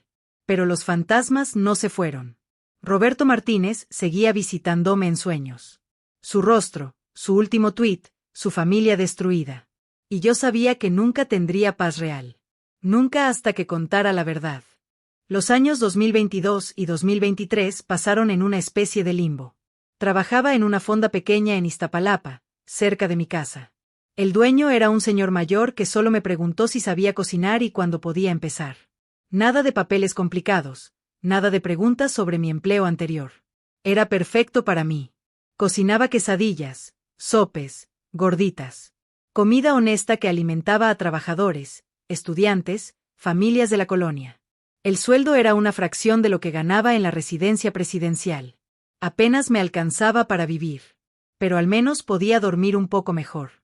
Al menos no tenía que ver la cara del presidente cada día. Al menos estaba lejos de ese lugar que me había convertido en cómplice. Mis hijas notaron el cambio gradual en mí. No era que estuviera mejor, pero al menos ya no estaba empeorando. Daniela comentó una tarde que me veía un poco más tranquila. Alejandra dijo que parecía que un peso se había aligerado aunque no se hubiera ido del todo. Pero tenían razón en lo segundo. El peso seguía ahí. Cada vez que veía las noticias y aparecía el presidente, mi estómago se revolvía. Cada vez que alguien mencionaba el caso de periodistas asesinados, me tenía que salir de la habitación. Cada vez que mis nietos jugaban despreocupados, pensaba en los hijos de Roberto Martínez que ya nunca volverían a jugar con su padre. Fue en marzo de 2024, casi 5 años después de escuchar esa conversación, cuando tomé una decisión. Empecé a escribir. No para publicar, no para denunciar. Solo para sacar todo eso de adentro antes de que me consumiera completamente. Compré un cuaderno barato en el mercado. Y cada noche, después de llegar de la fonda, me sentaba en mi mesa de la cocina y escribía. Escribí sobre cómo conseguí el trabajo. Sobre la primera vez que vi al presidente. Sobre los meses de admiración ingenua. Sobre ese martes de octubre cuando mi mundo se derrumbó. Escribí cada detalle de la conversación que escuché. Las palabras exactas. Los tonos de voz. La orden fría y calculada. Escribí sobre mi cobardía, sobre mi silencio, sobre cómo había elegido protegerme a mí misma y a mi familia en lugar de salvar a un hombre inocente. Escribir se volvió mi terapia. Mi confesión. Llenaba páginas y páginas con mi letra temblorosa. A veces lloraba mientras escribía. Otras veces sentía tanta rabia que tenía que parar porque mis manos temblaban demasiado para sostener el bolígrafo. Pero seguía escribiendo. Tardé varios meses en terminar toda la historia. Cuando puse el punto final, tenía un cuaderno completo. 182 páginas de verdad que nadie más conocía. Lo guardé en el fondo de mi armario, escondido entre sábanas viejas donde nadie lo encontraría. No sabía qué hacer con él. Solo sabía que necesitaba existir. En septiembre de 2024 llegaron las elecciones presidenciales. El partido del presidente ganó otra vez. Claudia Sheinbaum sería la nueva presidenta, pero todos sabían que él seguiría siendo el poder real detrás del trono. Él se retiraría a su finca en Chiapas, pero no se iría realmente. Nunca gente como él se va de verdad. Esa noche de las elecciones, mientras veía los resultados en la televisión, sentí una desesperación profunda. Iba a salirse con la suya. Iba a retirarse como un héroe. Los libros de historia lo pintarían como un salvador de los pobres. Las calles llevarían su nombre. Las escuelas lo estudiarían como un gran presidente. Y nadie sabría la verdad. Nadie excepto yo. Y los hombres que estuvieron en esa reunión. Y los que ejecutaron la orden. Y todos nosotros nos llevaríamos ese secreto a la tumba. Me levanté de mi sillón, fui a mi cuarto, saqué el cuaderno del armario y lo leí completo esa noche. Cada página, cada palabra. Y cuando terminé, supe lo que tenía que hacer. No podía publicarlo mientras él tuviera poder. No podía arriesgar a mi familia. Pero algún día, cuando él ya no pudiera tocarme, cuando ya no pudiera amenazarme, esta historia saldría a la luz. Era mi promesa para Roberto Martínez. Diciembre de 2024 llegó con el cambio de gobierno. Él se retiró oficialmente, se fue a vivir a su finca como había prometido. Las mañaneras terminaron. La nueva presidenta tomó posesión. Y yo seguía en mi fonda cocinando quesadillas, esperando el momento correcto. Ese momento llegó hace 2 meses. En octubre de 2024 leí una noticia que cambió todo. Habían arrestado en España a varios exfuncionarios mexicanos por corrupción y vínculos con crímenes de lesa humanidad. Casos que habían sido impunes durante años ahora se estaban reabriendo con ayuda de organismos internacionales. Vi que había una organización internacional de derechos humanos que estaba recopilando testimonios anónimos sobre abusos del poder en México. Tenían un portal seguro, encriptado, donde la gente podía enviar información sin revelar su identidad. Lo pensé durante semanas. Releí mi cuaderno completo. Pensé en Roberto Martínez. Pensé en su familia. Pensé en todos los periodistas asesinados que nunca tuvieron justicia. Y finalmente, hace un mes, tomé la decisión. Transcribí todo mi testimonio. Lo envié a través de ese portal seguro. No di mi nombre real. No di detalles que pudieran identificarme específicamente. Pero di suficiente información para que supieran que era verdad. Los nombres de los presentes, las fechas exactas, las palabras textuales de la orden. Todo. No sé si algo saldrá de eso. Probablemente nada. Probablemente mi testimonio se perderá entre miles de otros. Probablemente él morirá viejo y tranquilo en su finca sin pagar nunca por lo que hizo. Pero al menos ya no cargo sola con ese peso. Al menos la verdad existe en algún lugar además de mi cabeza y mi cuaderno escondido. Desde que envié ese testimonio hace un mes, vivo en un estado constante de alerta. Cada vez que suena mi teléfono, mi corazón se acelera. Cada vez que veo un carro detenerse frente a mi casa por más de unos segundos, me tenso. Cada vez que escucho pasos desconocidos en mi calle, pienso que vinieron por mí. Pero no ha pasado nada. La vida continúa igual. Voy a la fonda cada día. Cocino mis quesadillas y mis sopes. Atiendo a los clientes con una sonrisa. Regreso a mi casa por las tardes. Veo a mis hijas y a mis nietos los fines de semana. Todo aparentemente normal. Excepto que ahora vivo sabiendo que solté una verdad al mundo que podría destruirme si llega a las manos equivocadas. Las noticias siguen mencionándolo. El expresidente vive tranquilo en su finca en Chiapas. Da entrevistas ocasionales. Escribe libros. Recibe visitantes políticos que peregrinan a verlo como si fuera un oráculo. Su imagen de abuelo sabio y honesto se mantiene intacta. Millones todavía lo aman. Millones todavía creen que fue el mejor presidente que México ha tenido. Y tal vez en algunas cosas lo fue. Los programas sociales ayudaron a millones. Las pensiones llegaron a los ancianos que nunca habían recibido nada. Las becas permitieron que jóvenes pobres estudiaran. Todo eso es real y verdadero. Pero también es real y verdadero que ordenó el asesinato de un periodista. Que mandó matar a un hombre cuyo único crimen fue hacer su trabajo. Que usó el poder del Estado para silenciar una voz incómoda. Y que después mintió en cadena nacional prometiendo justicia que nunca llegó. Las dos cosas pueden ser ciertas al mismo tiempo. Ese es el dilema que me ha torturado durante 5 años. ¿Cómo juzgas a alguien que hizo tanto bien y tanto mal? ¿Cómo pesas en una balanza los millones de vidas mejoradas contra la vida de un hombre inocente destruida? Don Joaquín me diría que la política es así. Que todos los presidentes han hecho cosas terribles. Que hay que ver el panorama completo. Pero yo no puedo. Porque yo vi los ojos de ese hombre cuando dio la orden. Vi la frialdad, la indiferencia. Para él, Roberto Martínez no era un ser humano. Era un problema que necesitaba solución. Un obstáculo que había que remover.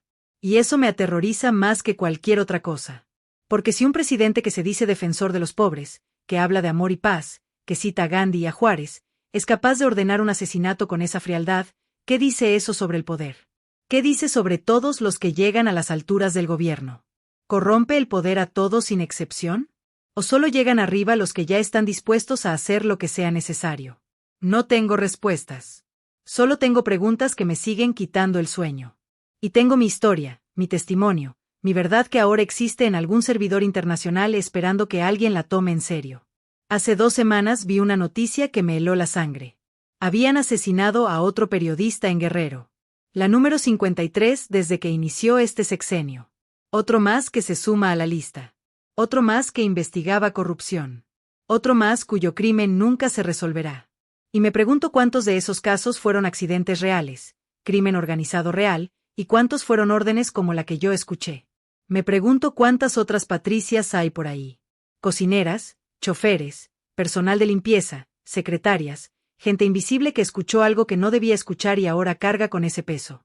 Me pregunto cuántas verdades están guardadas en cuadernos escondidos en armarios por todo el país.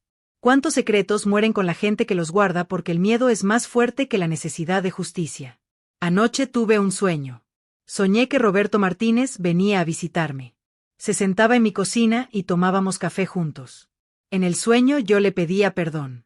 Le decía que lo siento, que debía haber hecho algo, que debía haber gritado, haber avisado, haber intentado salvarlo de alguna manera. Y él me miraba con esos ojos amables que tenía en las fotos y me decía, no es tu culpa, Patricia. Tú también eras una víctima. Hiciste lo que pudiste para sobrevivir. Pero ahora que ya hablaste, ahora que la verdad está ahí afuera, tal vez mi muerte no fue completamente en vano. Desperté llorando. Me levanté y fui a la cocina a hacerme un té. Me senté en la misma mesa donde escribí todo mi testimonio. Y pensé que tal vez él tiene razón.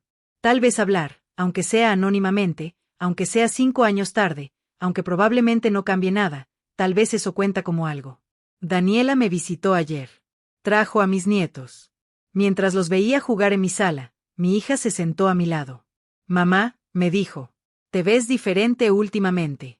No sé cómo explicarlo, pero es como si un peso que cargaba se hubiera aligerado un poco. Sonreí sin decir nada. Ella continuó. Nunca me contaste qué pasó realmente en ese trabajo que tuviste. Sé que fue algo fuerte, algo que te marcó. Pero quiero que sepas que no importa qué haya sido, sigues siendo mi mamá. Y te amo. Esas palabras me rompieron. La abracé fuerte. Y aunque no pude contarle la verdad completa, le dije algo importante. Hice cosas de las que no estoy orgullosa. Guardé silencio cuando debí hablar. Pero estoy tratando de arreglarlo. A mi manera. Tarde, pero lo estoy intentando. Ella asintió sin entender completamente pero aceptando. A veces eso es suficiente. Hoy es 15 de diciembre de 2025. Han pasado 6 años desde que escuché esa conversación. 6 años desde que el presidente ordenó el asesinato de Roberto Martínez.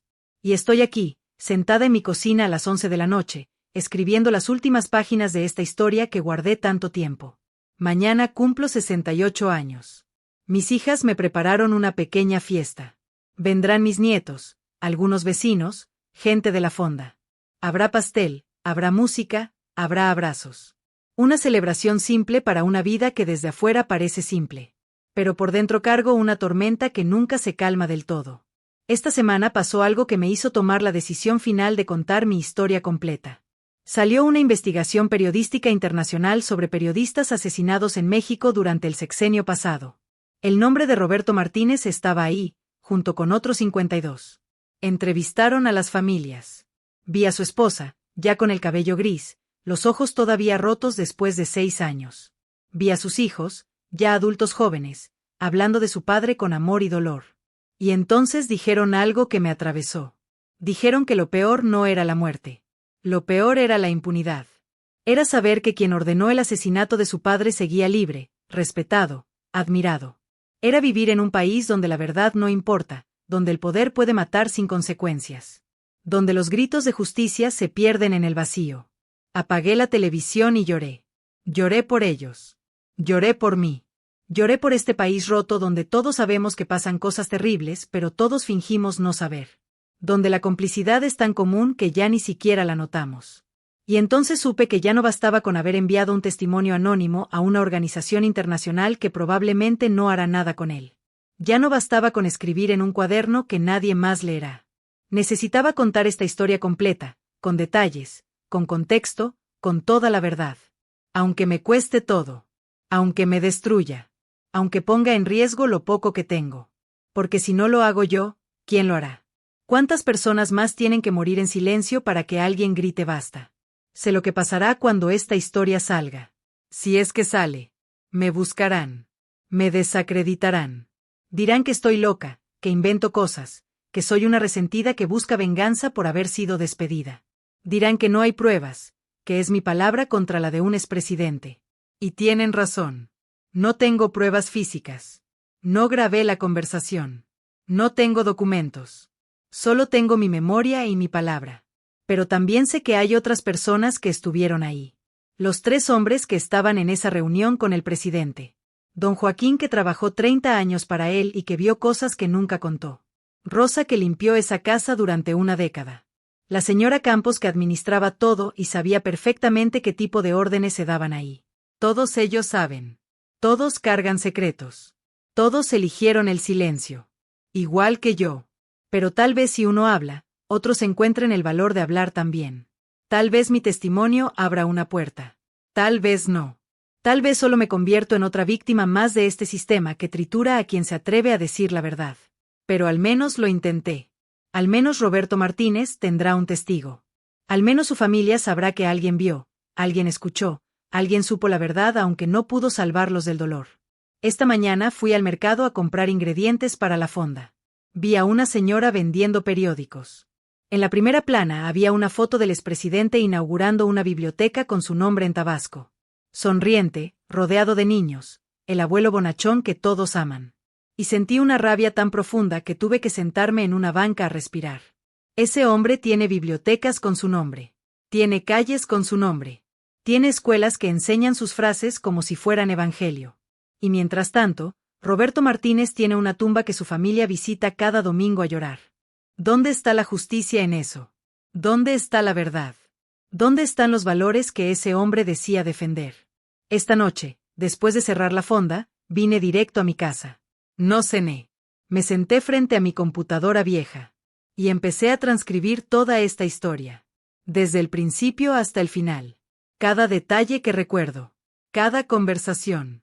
Cada momento de miedo, de complicidad, de vergüenza. No sé qué haré con esto cuando termine. Tal vez lo envíe a medios internacionales que no puedan ser tocados por el poder mexicano. Tal vez lo publique en Internet de forma anónima. Tal vez simplemente lo deje aquí, en este archivo, esperando que alguien lo encuentre algún día cuando yo ya no esté. Pero necesitaba escribirlo. Necesitaba que existiera fuera de mi cabeza. Necesitaba que la verdad tuviera una forma tangible, aunque sea solo en palabras en una pantalla. Mis manos tiemblan mientras escribo esto. No sé si es por la edad, por el cansancio o por el miedo de lo que vendrá. Probablemente las 3 cosas. Pero sigo escribiendo porque es lo único que puedo hacer. Sigo escribiendo porque Roberto Martínez merece que alguien cuente su verdad. Sigo escribiendo porque sus hijos merecen saber que su padre no murió por nada, que alguien recuerda, que alguien sabe. Afuera está lloviendo. Puedo escuchar el agua golpear mi ventana. Es una lluvia fuerte, de esas que limpian las calles. Ojalá pudiera limpiar también las conciencias. Ojalá pudiera lavar toda la sangre que este país tiene en las manos. Llevo 3 días escribiendo esta historia. 3 días en los que apenas he dormido, apenas he comido. Pedí permiso en la fonda diciendo que estaba enferma. No es mentira. Estoy enferma del alma. Enferma de cargar tanto tiempo con esto. Pero también estoy sanando. Cada palabra que escribo es como sacar veneno de una herida. Duele, pero es necesario. Esta mañana, mientras escribía sobre aquella conversación con el presidente en su estudio, tuve que parar. Las manos me temblaban tanto que no podía teclear. Reviví cada segundo de ese momento. Su voz suave amenazándome. Su sonrisa paternal ocultando el monstruo. Sus palabras envolviendo la amenaza en terciopelo. 2 hijas hermosas y 5 nietos preciosos. Sería terrible que algo les pasara. Esa frase me ha perseguido durante 6 años. He tenido pesadillas donde le pasa algo a Daniela, a Alejandra, a mis nietos. Donde vienen por ellos por mi culpa. Donde pago mi silencio con su sangre. Por eso nunca hablé. Por eso aguanté tanto. Porque una madre es capaz de tragarse cualquier verdad, de cargar cualquier peso, de morir por dentro 1000 veces si eso mantiene a sus hijos a salvo. Pero hoy entendí algo importante. Si sigo callada, Si muero con este secreto, ¿de qué sirvió todo? ¿De qué sirvió el dolor? ¿De qué sirvió perder 6 años de mi vida atormentada? Al menos si hablo, si cuento lo que vi, le doy significado a ese sufrimiento. Al menos la verdad existe en algún lugar además de mi cabeza. Ayer llamé a Daniela. Le dije que necesitaba hablar con ella y con Alejandra. Algo importante. Las dos vinieron esta tarde a mi casa. Las senté en la sala y les dije que tenía que contarles algo. Algo sobre ese trabajo que tuve hace años. Algo que me ha estado matando por dentro. Daniela me tomó la mano. Mamá, lo que sea, puedes decírnoslo. Respiro hondo. Y les conté. No todo. No los detalles más peligrosos. Pero lo esencial. Les dije que trabajé en una casa muy importante. Que escuché algo terrible. Que una persona murió por lo que escuché y yo no hice nada para evitarlo. Que he cargado con esa culpa desde entonces. Alejandra tenía lágrimas en los ojos. ¿Por eso estabas tan mal cuando regresaste? ¿Por eso cambiaste tanto? Asentí. Las dos me abrazaron. Y Daniela dijo algo que nunca olvidaré. Mamá, no sé qué fue exactamente lo que pasó. Pero sé que tú eres una buena persona. Sé que si no hablaste fue porque tenías miedo. Y ese miedo era válido. No te juzgamos. Lloré en sus brazos como no había llorado en años. Alejandra me preguntó si ahora corríamos peligro. Si contarles esto las ponía en riesgo. Les expliqué que probablemente no. Han pasado 6 años. El hombre ya no tiene el poder que tenía. Pero que iba a contar mi historia de todas formas. Y necesitaba que supieran por si algo pasaba. Daniela se puso seria. Mamá, si vas a hacer esto, hazlo bien. No lo publiques tú misma de forma que puedan rastrearte. Busca ayuda de organizaciones internacionales. Protégete. Alejandra agregó, y si decides no hacerlo, también está bien. Ya sufriste suficiente. No tienes que ser mártir. Pero yo ya tomé la decisión. Voy a terminar de escribir esta historia. Voy a enviarla a todos los medios internacionales que encuentre. Voy a mandarla a organizaciones de derechos humanos. Voy a hacer copias y guardarlas en lugares seguros. Y si algo me pasa, si desaparezco, si tengo un accidente conveniente, al menos habrá un registro. Al menos alguien sabrá. Mis hijas se fueron hace 1 hora. Antes de irse, Daniela me dio una memoria USB. Aquí guarda todo. Y danos una copia también. Si te pasa algo, nos encargaremos de que salga a la luz. Eso me dio una fuerza que no sabía que tenía. Ahora estoy aquí, terminando de escribir. Quedan solo 2 capítulos más. El penúltimo donde reflexiono sobre todo esto. Y el último donde les digo a ustedes, quien sea que esté leyendo esto, qué hacer con esta información. Porque esta ya no es solo mi historia. Es la historia de Roberto Martínez. Es la historia de los 53 periodistas asesinados. Es la historia de un país donde el poder mata y miente con la misma facilidad. Es la historia de todos nosotros. Afuera dejó de llover. El cielo está despejado. Puedo ver algunas estrellas desde mi ventana. Son las mismas estrellas que Roberto Martínez veía antes de que le quitaran la vida. Las mismas que su familia ve ahora desde su ausencia. Las mismas que iluminan este país roto pero todavía vivo. Todavía con esperanza. Esta noche, cuando termine de escribir, voy a dormir. Por primera vez en 6 años, creo que podré dormir de verdad. No porque el peso se haya ido, sino porque finalmente lo compartí. Finalmente dejé de cargarlo sola. Y mañana, en mi cumpleaños número 68, voy a celebrar con mis hijas y mis nietos. Voy a soplar las velas. Voy a comer pastel. Voy a abrazar a mi familia. Y voy a vivir cada momento sabiendo que hice lo correcto. Tarde. Muy tarde. 6 años tarde. Pero lo hice. Y eso tendrá que ser suficiente. Roberto, si puedes escucharme desde donde estés, quiero que sepas que lo siento. Siento no haberte salvado. Siento haber sido cobarde. Siento que mi miedo fue más fuerte que mi valor. Pero tu muerte no fue en vano. Tu historia será contada. Y aunque sea solo una gota en el océano, aunque probablemente no cambie nada, al menos tu familia sabrá que alguien vio la verdad. Que alguien la guardó. Y que finalmente, después de tanto silencio, alguien la gritó. Quedan 2 capítulos. Y después, lo que tenga que pasar, pasará. Es medianoche del 16 de diciembre de 2025. Acabo de cumplir 68 años. Mi pequeña fiesta terminó hace unas horas. Fue hermosa. Mis hijas, mis nietos, algunos vecinos, amigos de la fonda. Cantamos las mañanitas. Soplé las velas. Pedí un deseo. Y mi deseo fue simple, que esta historia llegue a quien tenga que llegar. Que sirva para algo. Que no muera conmigo. Ahora estoy aquí, escribiendo las últimas palabras de este testimonio que me tomó 6 años reunir el valor para contar. Y quiero hablarles directamente a ustedes, quienes sea que estén leyendo esto.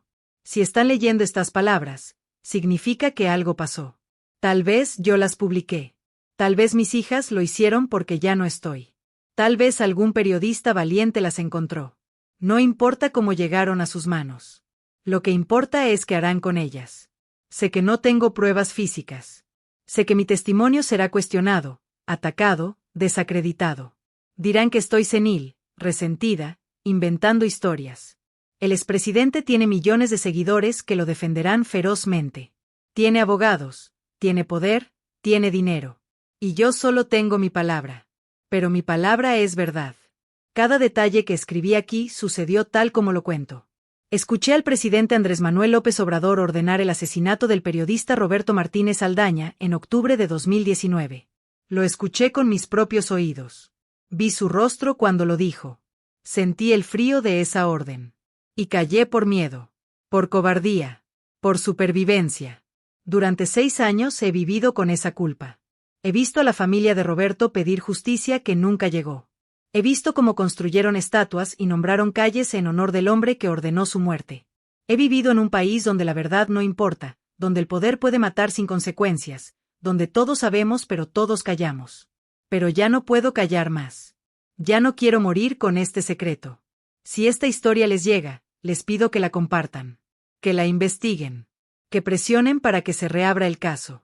Que no dejen que Roberto Martínez sea solo otro nombre en la lista de periodistas asesinados. Sé que tal vez no cambie nada. Sé que probablemente el expresidente morirá viejo y respetado en su finca.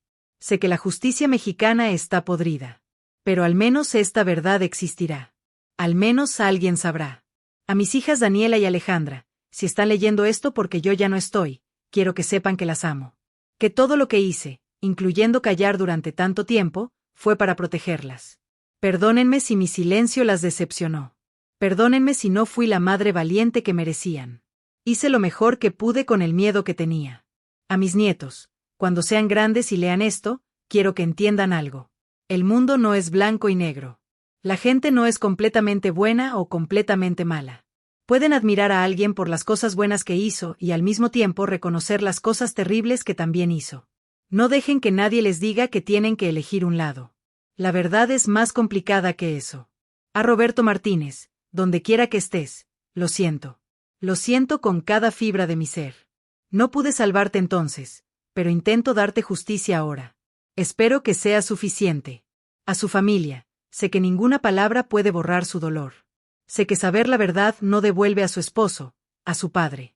Pero espero que les dé algo de paz saber que alguien vio, alguien supo, alguien finalmente habló. A todos los que trabajan cerca del poder, personal de limpieza, cocineros, choferes, secretarias, toda la gente invisible que ve cosas que no debe ver. Sé que tienen miedo. Sé que tienen familias que proteger. Sé que el silencio parece la única opción. Pero les digo esto, el silencio nos convierte en cómplices. El silencio permite que sigan matando. Si ven algo, si escuchan algo, busquen la forma de denunciarlo. Anónimamente, con protección internacional, como sea. Pero no se lo lleven a la tumba como casi hice yo. Y a él, a Andrés Manuel López Obrador, sé que probablemente nunca leerá esto. Sé que si lo hace, lo desechará como una mentira más de sus enemigos. Pero quiero que sepa algo. Yo lo admiré. Creí en usted. Pensé que era diferente. Y descubrir que no lo era, que era igual o peor que todos los demás, me rompió algo por dentro que nunca sanará. Ordenó matar a un hombre inocente. Y por más programas sociales que haya implementado, por más que haya ayudado a los pobres, esa sangre nunca se lavará de sus manos. Vivirá con eso. Y cuando llegue al final, cuando se enfrente a lo que sea que viene después, tendrá que responder por Roberto Martínez y por todos los demás que cayeron por órdenes suyas. Esta es mi historia. Esta es mi verdad. Esta es mi confesión. Fui cocinera del presidente. Escuché una orden que me hizo temblar de miedo. Y después de 6 años de silencio, finalmente la cuento. Hagan con ella lo que deban hacer. Yo ya hice mi parte.